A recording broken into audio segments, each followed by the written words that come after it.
Alrighty everyone, hello, and welcome back to yet another episode of my nonsense, and probably also B-Log's nonsense, because if this wasn't his special chair before, it most certainly is now that he has tried to make a nest on it with Q-tips. Habiam! Oh no! Oh, he has to defend his nest now. Oh, Biba. This is my pigeon. His name is B-Log, and he's a dick.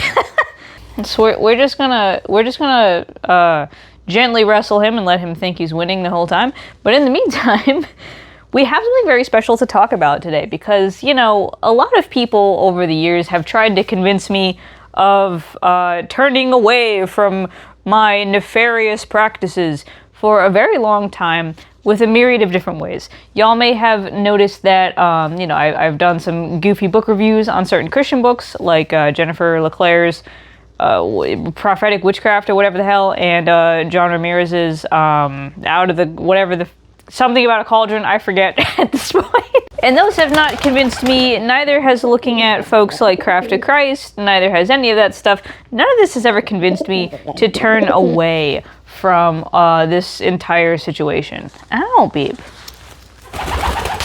But one thing people also recommend that I do is read the accounts of real exorcists, like exorcists of the Catholic Church. And so in that regard, today I wanted to talk a little bit about a certain book called Memoirs of an Exorcist by Father Gabriele Amort. And if y'all have ever seen the 2023 movie The Pope's Exorcist, which I love, it's such a fun, classic, just exorcist style horror.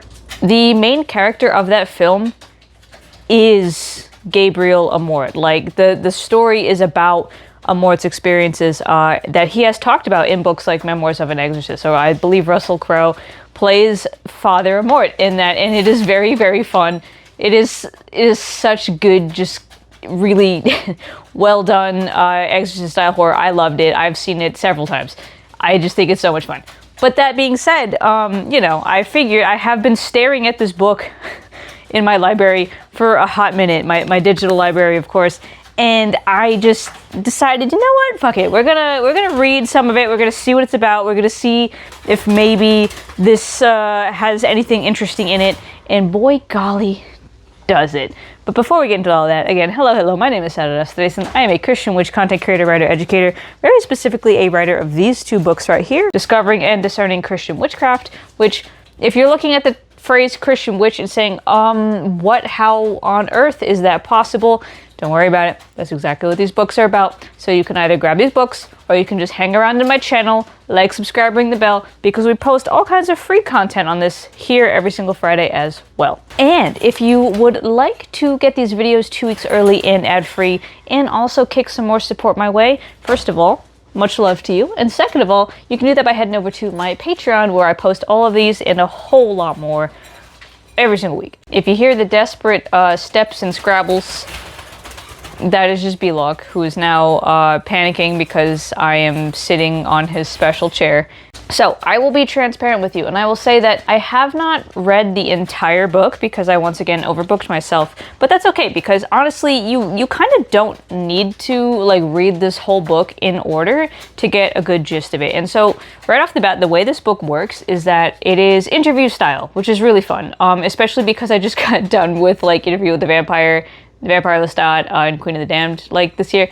So I'm still kind of in that headspace to begin with, and that made this all the more like kind of accessible. But each chapter is just like another point of conversation between the interviewer and Father Amort. And what I really like especially is just the way this opens. Like the start is an introduction to a very special man in a very special book, right? In the room on Via Alessandro Severo on the ground floor of the big development complex, a veritable citadel that is overshadowed by the Basilica and its rather imposing dome that houses the Roman headquarters of the Society de San Paolo, it is cold. Just that opening sentence, man, like all of that stuff, just for those last 3 words, I already knew I was going to be in for a very good time, just like with the writing style and just how things are described, and I was not wrong. The person who's interviewing Father Amort has a fantastic way of transcribing, Amort's words and all these things, and he has a great descriptive style and all this other kind of stuff, and it's just so enjoyable to read. It just kind of flows. And then again, every chapter, of which there are many, there have all kinds of different titles, right? Like a battle on two fronts. They say we exorcists are fanatics, a profound change, a risky business. All of these are just kind of like basically slivers of the conversation, just chunked into more label-ified topics, I guess. And obviously, like, there's no like start and end. It's not like a narrative like the Pope's Exorcist as a film was. So you can read these out of order. You can look at any of these and see whatever interests you, right? A case of satanic vexation, an undiscovered murder, Satanists in the Vatican, oh my goodness, a death spell, Medjugorje and the renewal through the Holy Spirit, mages, witches, and powers. And it's also not like a very long book either. Like, it's only about like, it's like less than 200 pages, honestly. And again, some of these chapters are very short. Some of them are only like a page long on certain topics. But these topics are super interesting. And just like in what I've read, I think I've read maybe, and just from what I've read already, yeah, this is worthy of talking about. And I do think that people should read this. Granted, I'm going to say off the bat that, again, remember, this is a Catholic priest who is very classically dealing with Catholic stuff. And so there are definitely some things that I think if you are into witchcraft or if you're not Christian anymore are going to rub you the wrong way. There's definitely things in here that had me be like, okay, pause, Father Amort, like, how are we defining these terms, right? Okay, sure. And there's definitely some moments where I'm kind of like, I don't believe it because the stuff that he says is very stereotypical and goofy.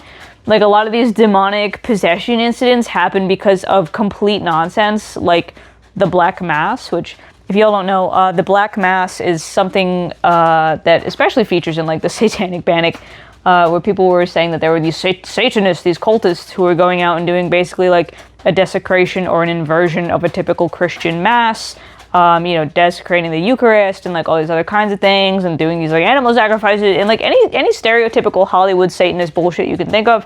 That's what happens at a Black Mass.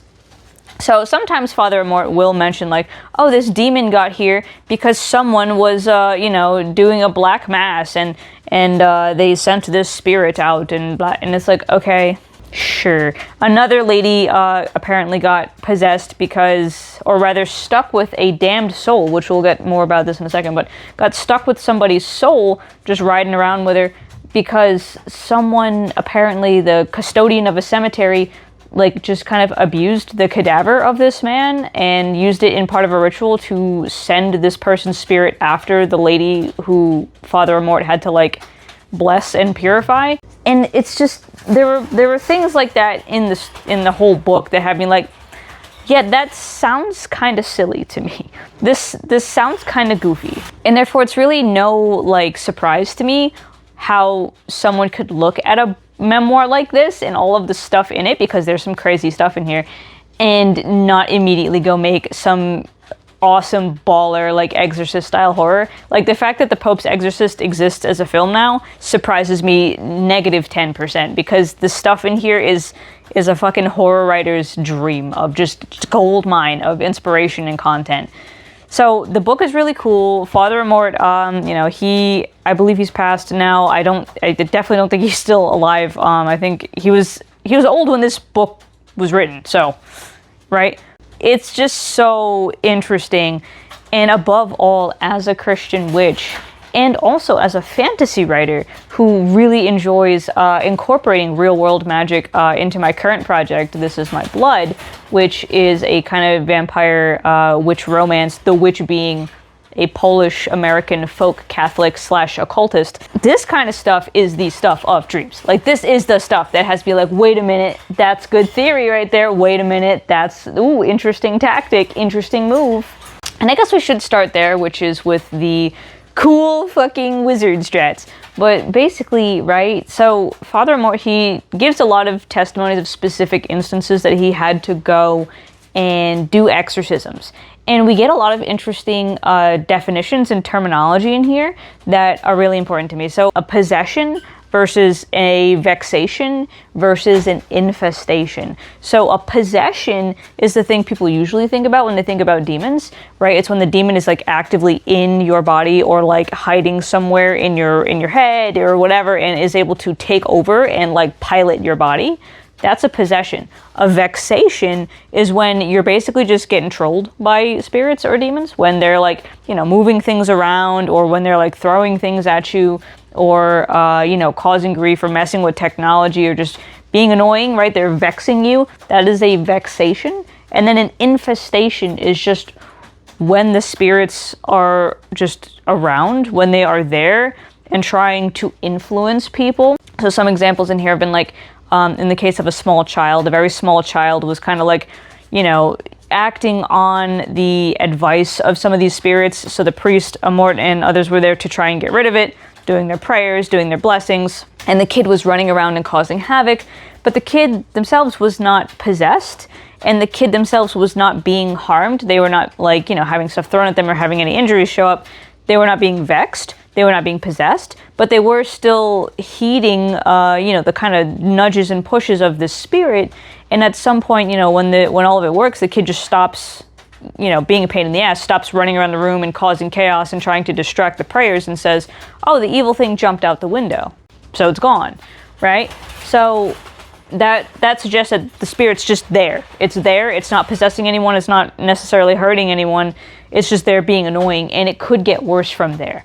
At one point, Amort does say in here that, you know, the longer a demon hangs around or a spirit or whatever, the deeper it can dig its roots. And so, you know, the longer it's there, the deeper it settles in, the more it kind of gets a foothold to start doing worse stuff. So that's interesting, right?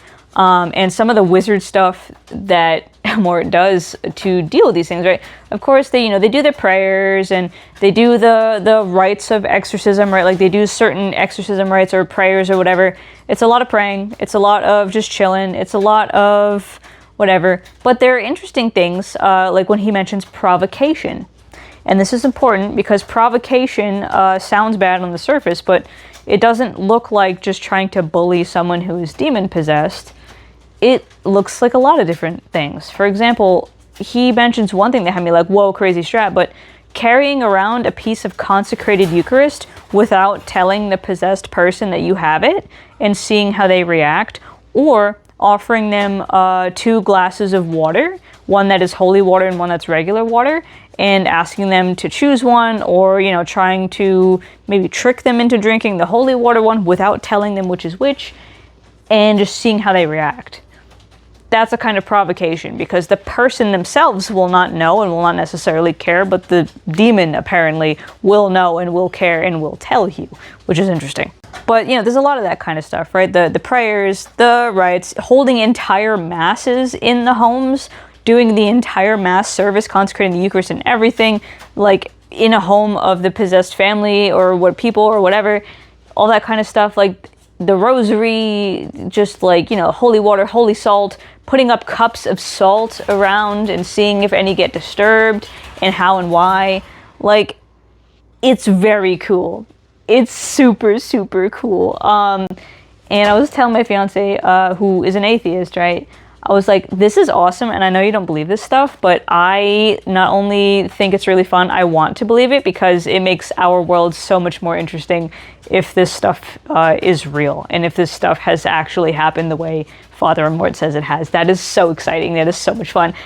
As an occultist and someone who kind of treats magic at this point in time more like a science, more like something I can test and poke at and try out and tinker with, this is phenomenal, and I was living for every bit of it, except for a few things, which I had to kind of, like, give Father Amort, like, a chance, some benefit of the doubt, and put my knee-jerk reaction away, because I was like, okay, let me hear him out before he, you know, when he's talking about how fortune tellers and mages and, you know, the occultists and all them are like bad.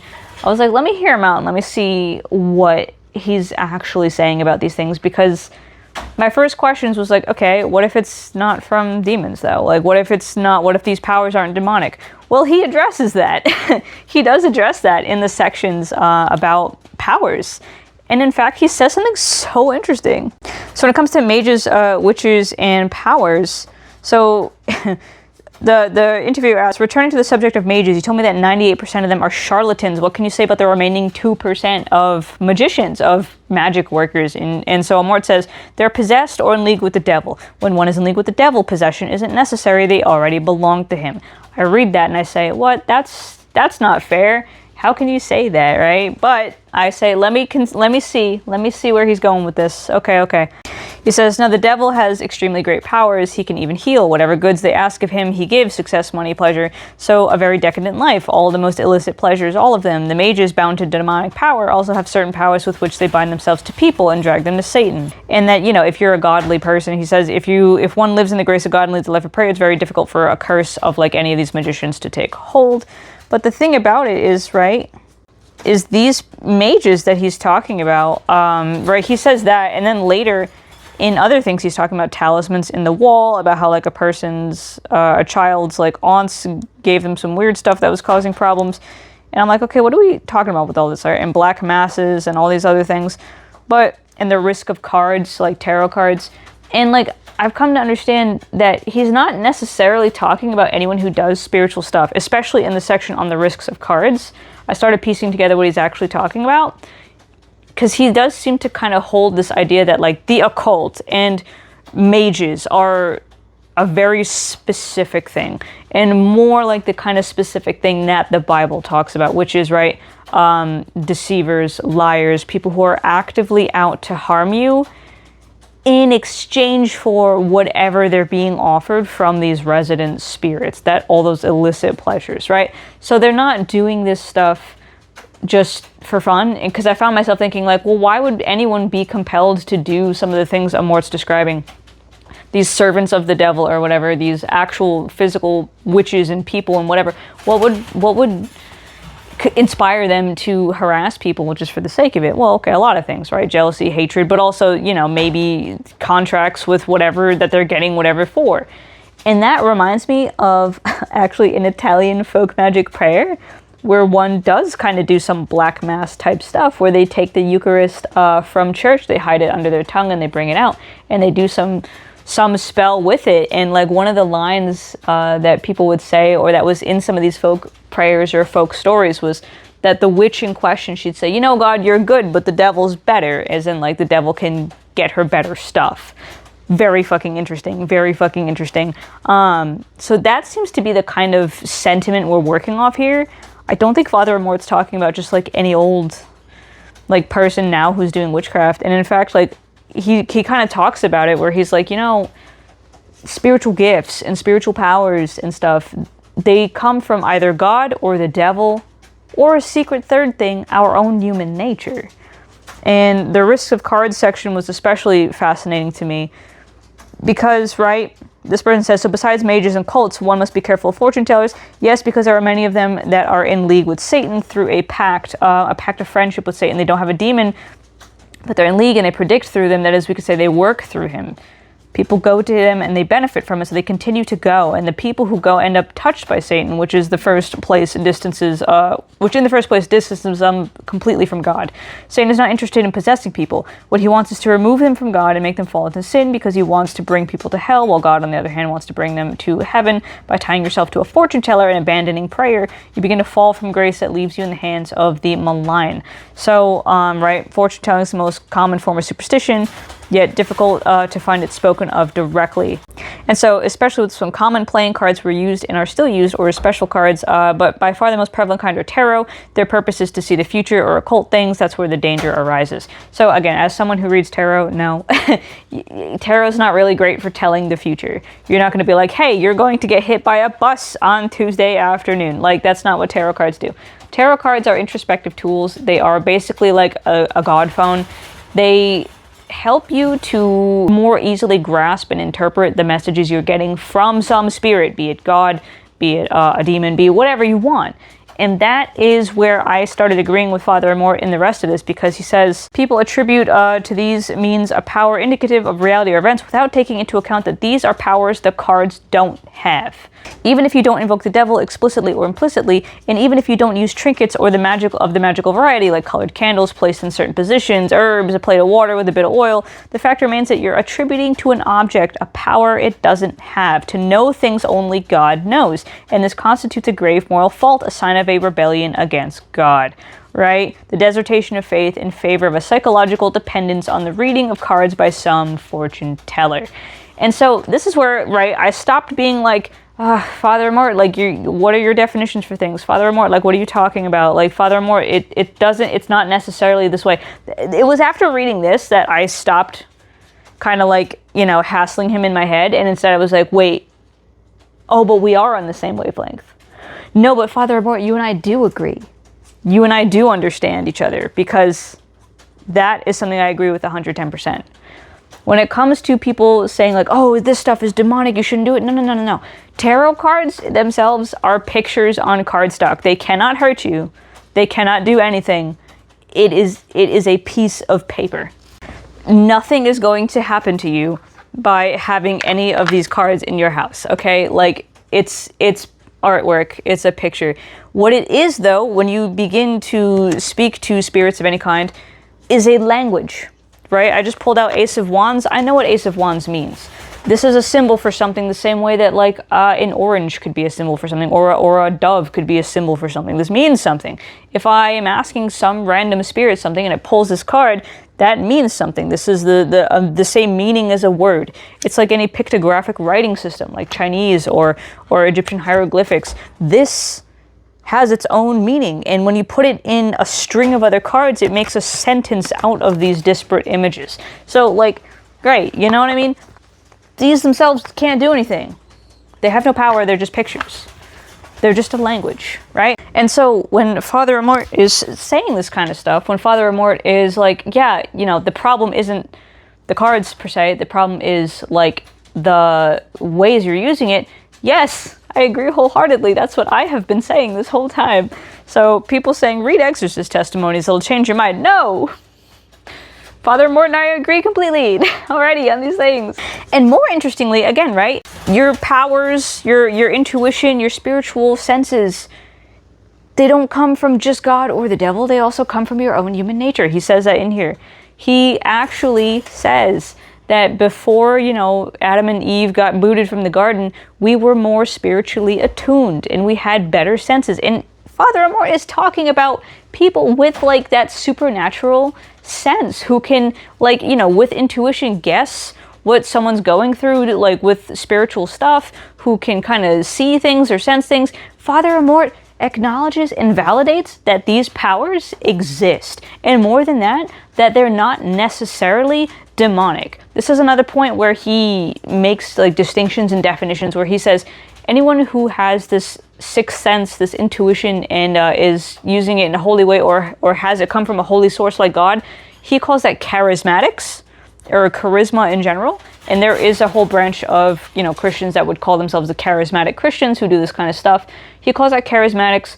And then, of course, there's the stuff that comes from demons, because demons can, also give powers and do these kinds of things. Like, sure, yeah, whatever. Demons can do that as well, but that's not always where it comes from. Father Amort says that sometimes it comes from our human nature. We have our own sense, just like a twin will always know where their sibling is. Like a mother can just know that something's going on with their child and go check on their child. We have an innate spiritual sixth sense. Some folks have a stronger one than others. And Father Amort even outlines how to tell what the source of any of these gifts are, if they are from God or if they're not, or if they're just from our own innate ability as humans. That's crazy. That's awesome.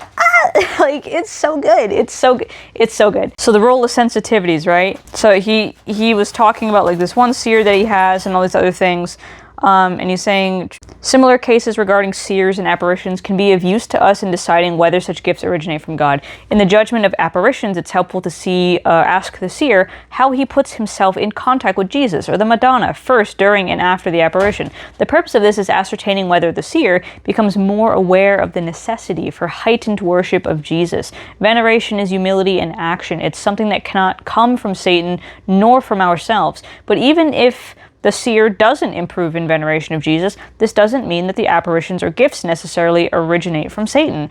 They can also come from angels or from our own human nature. Wow, even from angels? Are you serious? So he says, I don't believe angels use methods that demons can easily imitate to our detriment.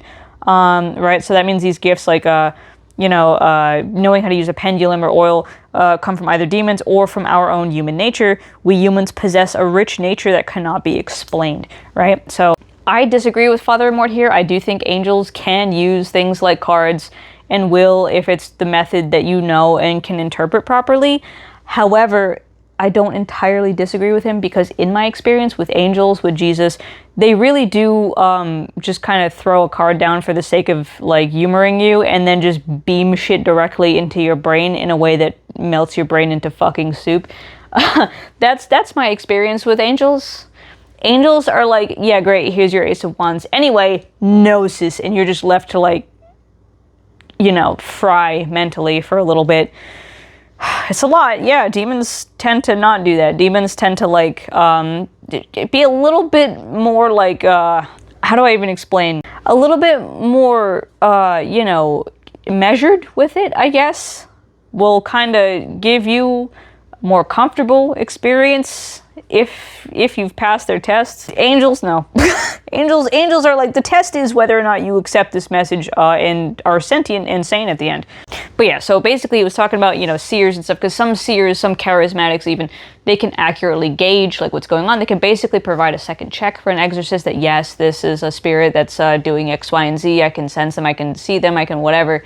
And the exorcist can be like, okay, let me like kind of work off that information or back that up with other things I've done. Great, right? So there's a place for this. And like, again, when you talk to modern mainstream Christians, especially of the more Protestant variety, they act like there is no room for this stuff. Everything's either from God or from the devil. The secret third option doesn't even exist, right? And like, it's just not there. But reading this had me so excited because first of all, a lot of it's so interesting. Second of all, because a lot of it lines up with stuff that I've already come to know myself, dealing with spirits myself. And third of all, because a lot of it has expanded my understanding of spirits in a crazy way.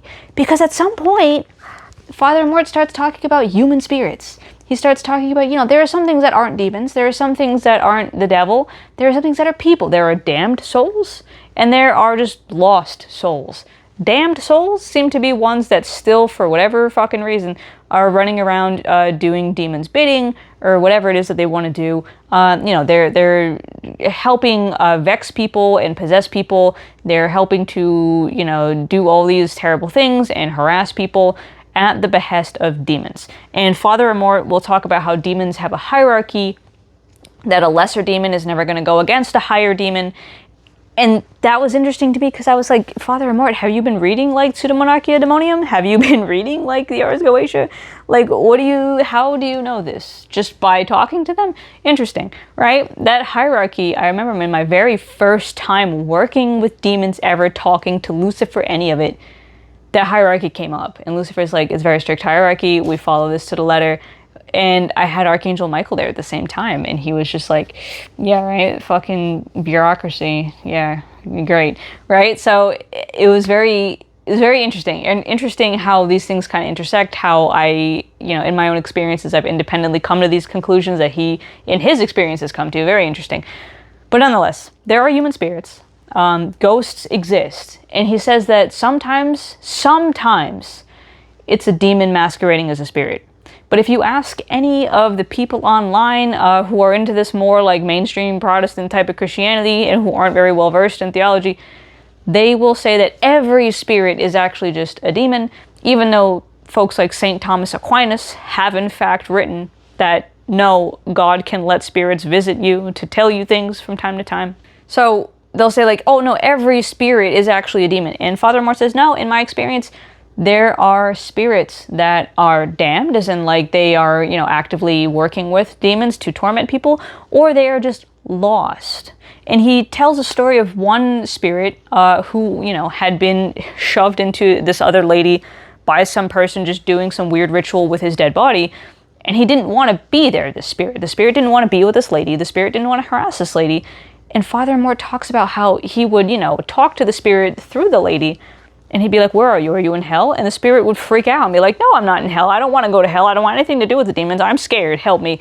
And the spirit was able to be redeemed from beyond the grave. Listen to this. This is crazy. It's called a soul in the dark, right? So interrogated this potential presence within this person, la la la. And so I asked him if he wished to see God. He replied with a lengthy yes, without fear and with great desire. One day I spoke to him of the Most Holy Mary. He didn't know anything about her and told me that his mother was called Carmelina. I started to instruct him. He listened with interest. I began to doubt that he was in the dark, or the Hebrew Sheol, which is kind of more like the underworld. It's more like the concept of like Hades, or maybe like the Norse hell. It's just a general nondescript underworld TM. When I asked if he was disposed to ask pardon from God for his sins, he said yes. I administered a rather generic confession under conditions, and I absolved him under conditions. Then I asked him where he would be leaving. He answered, within 20 days. And where will you go? To atone. To purgatory, perhaps? That evening when the lady came home, the character told her clearly, I have made you suffer so much, but it wasn't my fault. When I am in heaven, I will pray for you.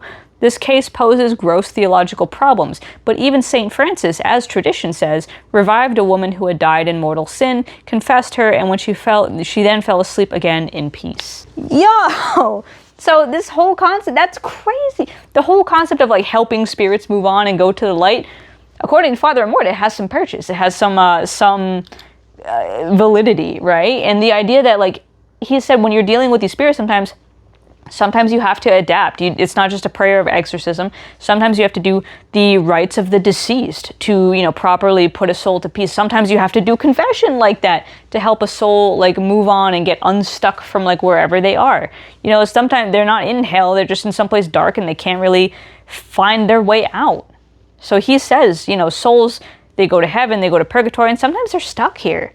And sometimes you just got to help them figure themselves out. That's crazy. That's so much fun.